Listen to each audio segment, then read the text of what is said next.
There's a lot of talk. I want to start about this. If you didn't see it, TMZ published a video of Draymond Green effectively knocking out Jordan Poole in a Golden State Warrior practice. And this incident, I'm roughly describing it. Draymond Green walks over to Jordan Poole, gets in his face while the coaches are talking.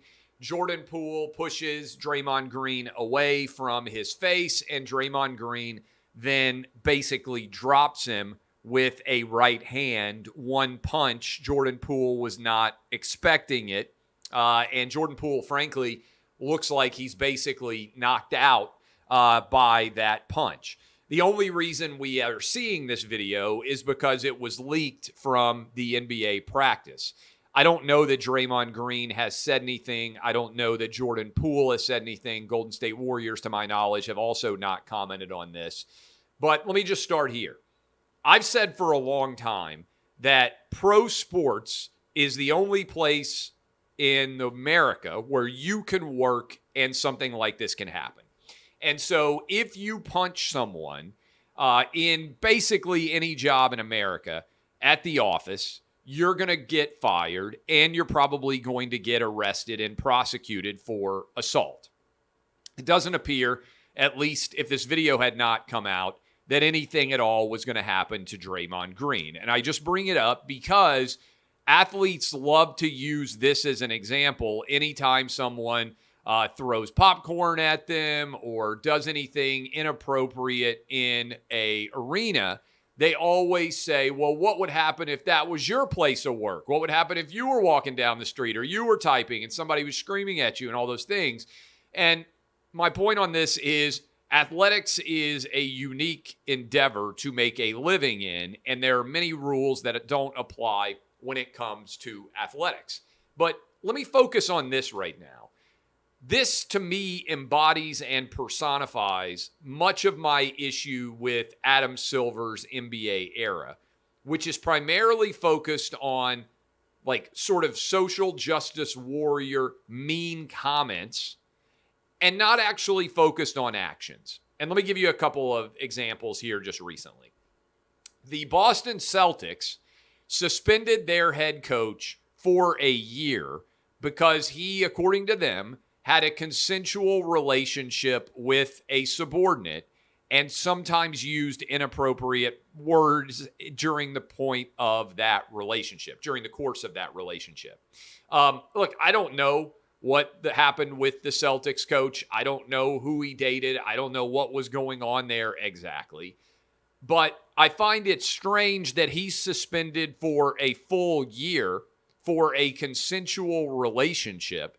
And the Golden State Warriors were going to do nothing at all to Draymond Green for knocking out one of his coworkers during a work event. I also would point out that Adam Silver suspended the Phoenix Suns owner, Robert Sarver, for using inappropriate language.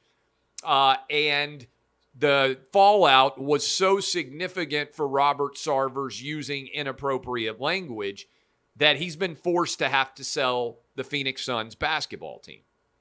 And we are then, in my opinion, constantly in the world of sports, wildly over-punishing people for words, treating words as if they are violence, while not treating actual violence as violence. And this is the precedent that Adam Silver has set in his league, that if your feelings are hurt because of word choice, that is a more significant factor than actual violent behavior. Now, I don't particularly care what happens to Draymond Green.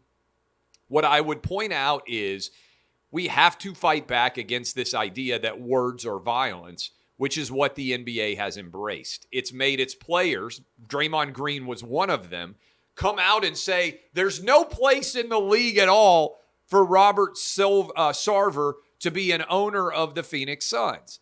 If I had to choose between whether I would rather have a boss or coworker use inappropriate language at work or knock out one of his colleagues, that's not a difficult choice. Now, Draymond Green is protected because his talent playing basketball is rarer than Sarver's talent being a rich dude who wants to own a basketball team. But that doesn't mean that it's right. There should be a standard of behavior in place for everyone. And I can't believe I have to say this, but if you knock out a coworker at work, you shouldn't be able to work there anymore. Now, I would imagine that ultimately the Warriors are going to talk with Adam Silver, and they're going to come out and they're going to suspend Draymond Green for 8 or 10 basketball games. And maybe that's going to be enough, but imagine what Jordan Poole would think. Would you want to continue to be a coworker with Draymond Green after he knocked you out on a basketball practice? Would you be able to trust him going forward based on that kind of behavior? And what's going on with Draymond Green? He's not a young player at this point. He's actually I think he's in his 30s now or close to it. Like, this is not a young guy. And so I just think it's really hard to justify in any way Draymond Green's behavior. And I just want to point out to you how many people in sports media and in the NBA in general lined up to condemn words that will say nothing about Draymond Green knocking out Jordan Poole. And I'm going to continue to say it. I want to focus not on words as violent acts, but on violent acts as violent acts. And our society is getting this backwards, and sports, in particular the NBA, is emblematic of this fact. Because if this video were not leaked, if TMZ Sports had not published this video, then nothing would have happened to Draymond Green and nobody would have done anything. In fact, many athletes have already come out and said, oh, the video photographers and the video people are to blame for this. What I would bet happened, just a bet, what I would bet happened is somebody inside of the Warriors got this video and they were sharing it with each other, and somehow someone shared that video with someone else who then took it to TMZ. That's my bet as to how this video got out. As you can well imagine, in a social era, everybody's texting back and forth on the team, involved in the team, and the NBA in general. And eventually it reached someone who said, oh, I bet TMZ would be interested in putting this video up. And we will see what ends up happening. But to me, it's emblematic of this larger issue, words being violence and words being treated as more significant acts than violence itself. And if I told you to rank these three things, if I told you to rank consensual relationship between a coach and a subordinate, if I told you to rank violent act between coworkers where one knocks out another, and if I told you to rank somebody years ago used inappropriate language at work, which would you consider to be the most significant? I think everyone, at least anyone with a functional brain, would say knocking a coworker out is far more significant than inappropriate language years ago or dating a subordinate.